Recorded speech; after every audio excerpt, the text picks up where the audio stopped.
Well, thank you very much. This is an unexpected topic in a way because there haven't been a lot of pharmacoeconomic studies done in supportive care, perhaps a few in palliative care, but there's no doubt that there is an economic burden of supportive care, and often the drugs and the treatments we want in supportive care cost more than what is reimbursed in various countries.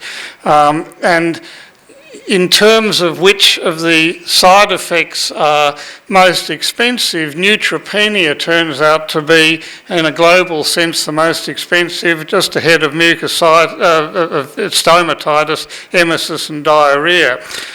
So we must restrict the use of supportive care to those who will benefit most, and that's why we do clinical trials in all these things. Now, in terms of pharmacoeconomic analyses are essential, but you've got to understand the assumptions used, because to get something into a monetary endpoint, you're making various assumptions. And the costs that you're talking about can either be from the payer's perspective or the provider's perspective, and you've got to understand that as well. And they can include the medical costs, but also the cost to society as people are taken out of society because of illness.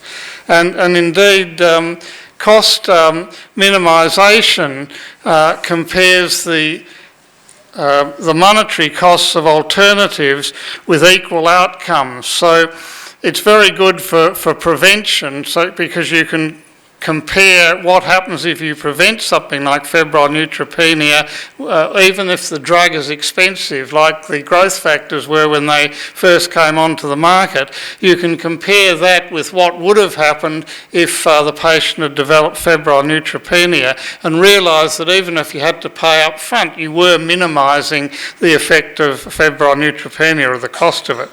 So cost of effectiveness is a monetary value with a medical outcome for the denominator, and it's best comparing something where you have a definite endpoint. So a cost-effective analysis is often used in cancer survival because you can measure the survival in years.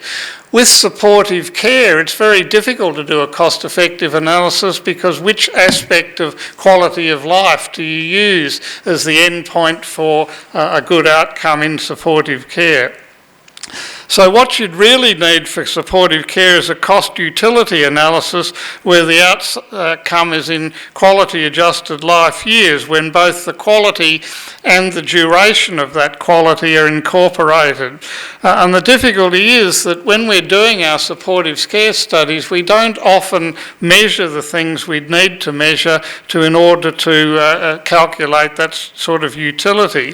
It can be estimated from patient surveys to know what they think perhaps is something that's a worthy endpoint, and that their quality of life has increased because of an intervention. But I guess the problem here is that when you do a cost-utility analysis, what you're trying to do is you're trying to give something a monetary value, and that involves a lot of assumptions that may or may not be correct.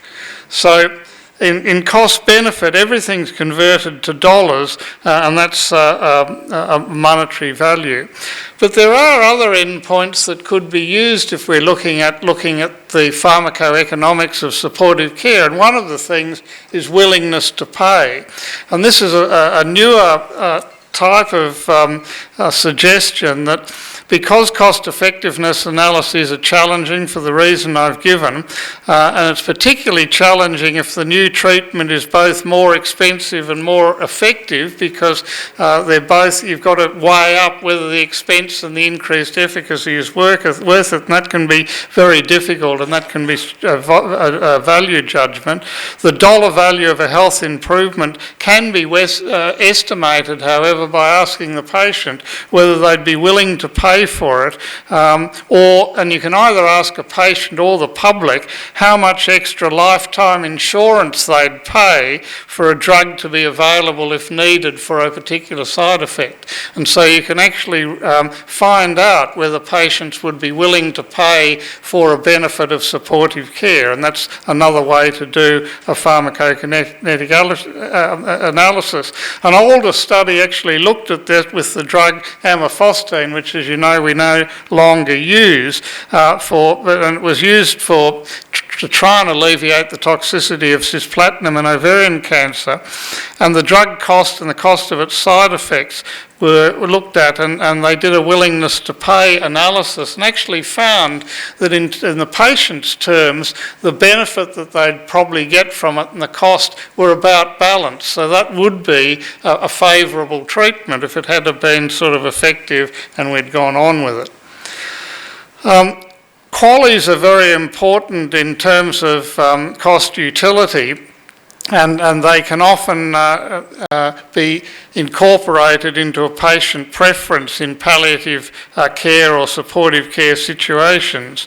So in palliative care situations, you need a cost utility where patient preferences are about a good death and the place of death. That's what would have to be incorporated to be able to say that a palliative care intervention had a certain cost utility.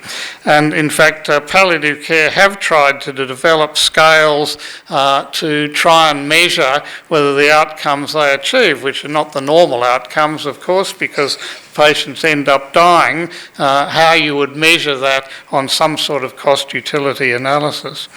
But what are the consequences of high cost supportive care? Well, they drive us towards this new toxicity that's been called financial toxicity, and it's the unintended potential economic harm of damage of cancer and its treatment, which includes supportive care.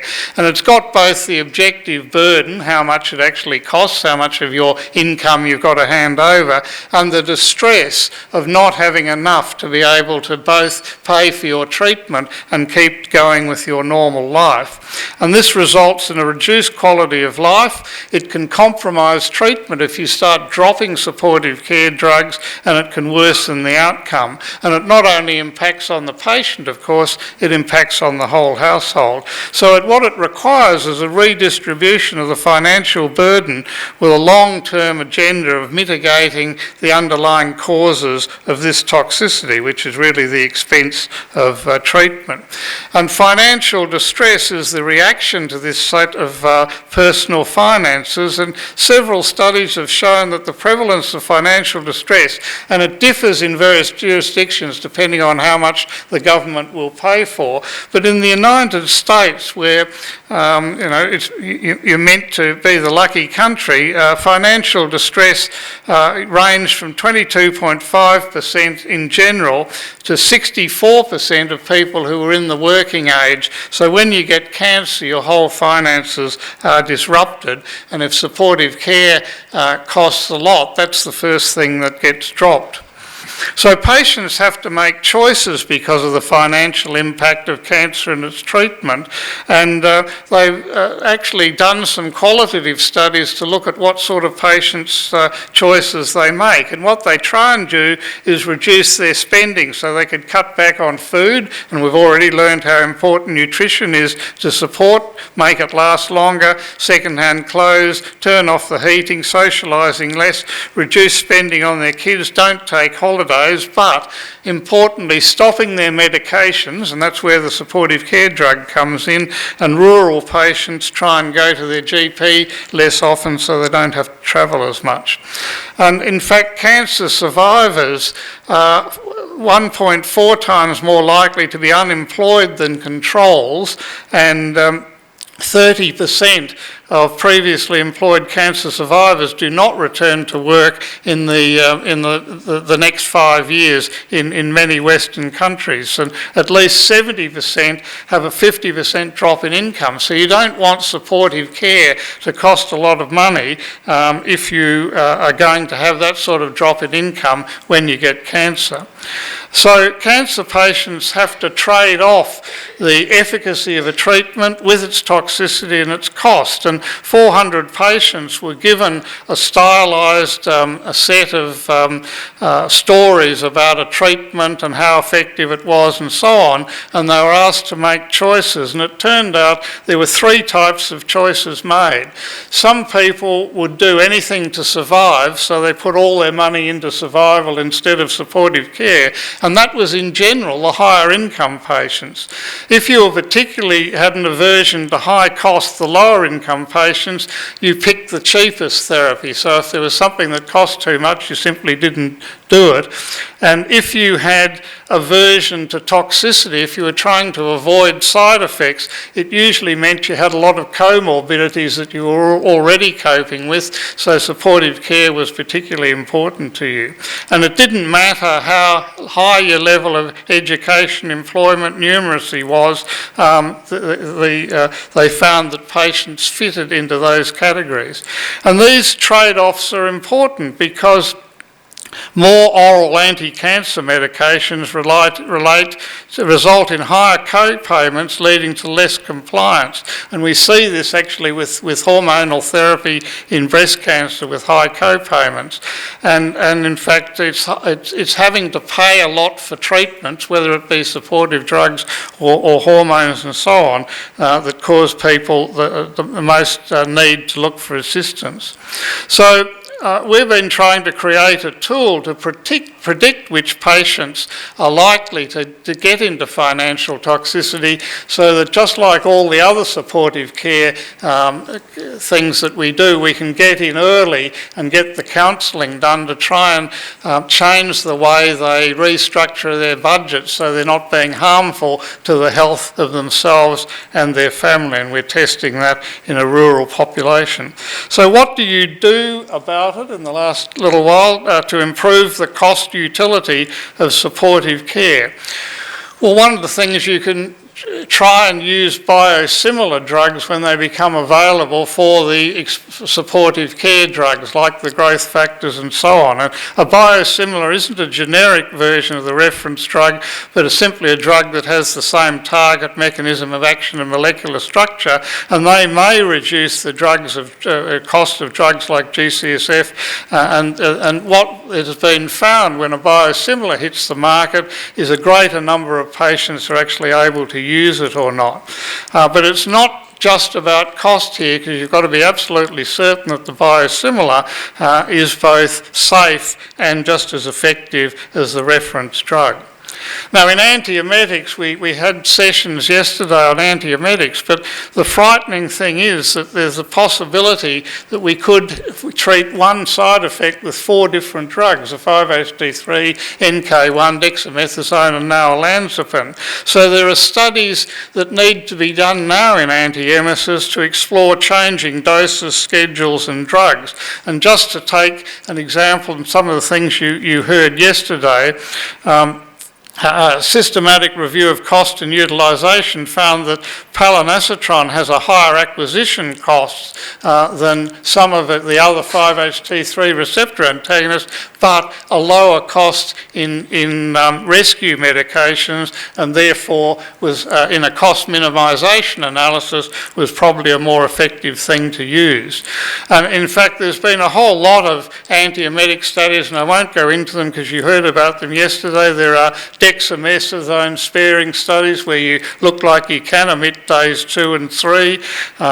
There's a study in MEC that shows that dexamethasone was pretty much equivalent to a prepident for delayed emesis when it was an anthracycline and a cyclophosphamide. In Southeast Asia, switching a prepident to olanzapine in a triplet for highly emetogenic chemotherapy seemed to be more cost effective and was just as effective as using a prepident, and olanzapine's a lot cheaper than a prepident is, and the fixed dose combination of NEPA was more cost effective than a prepident and granisetron in certain jurisdictions. It depends, of course, how much they're charging for the intravenous. So you've got to start looking at supportive care from a cost effectiveness point of view or a cost minimisation point of view, and do the sort of trials where you can be just as effective with cheaper drugs.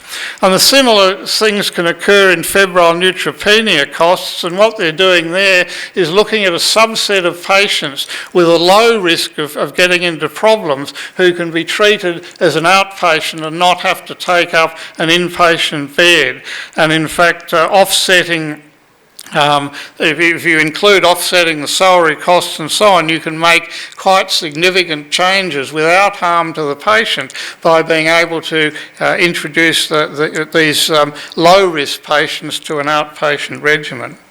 And you can also make logistic changes to supportive care. One of the units in Italy, Carla Ripamonti's unit, set up a blood transfusion and supportive care centre where people could go along as outpatients and get blood transfusion and supportive care and didn't ever have to be admitted. And in fact, that over time, that grew exponentially and saved a lot of money for their unit just by saving inpatient beds for supportive care courses.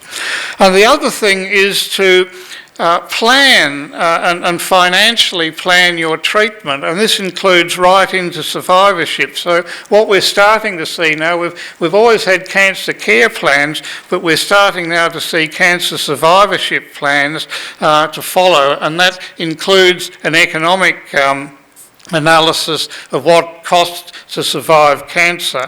And so this will help patients avert financial toxicity. And there are various patient-centred qualitative studies that we need to assess the type and format of the information that will require to be put into those plans. So I hope you can join us at MASC in 2020 in Seville. But there are these new sort of new side effects like financial toxicity, and as well as looking at the drugs and the way we give supportive care, we've also got to look at the cost impact of supportive care. Thank you.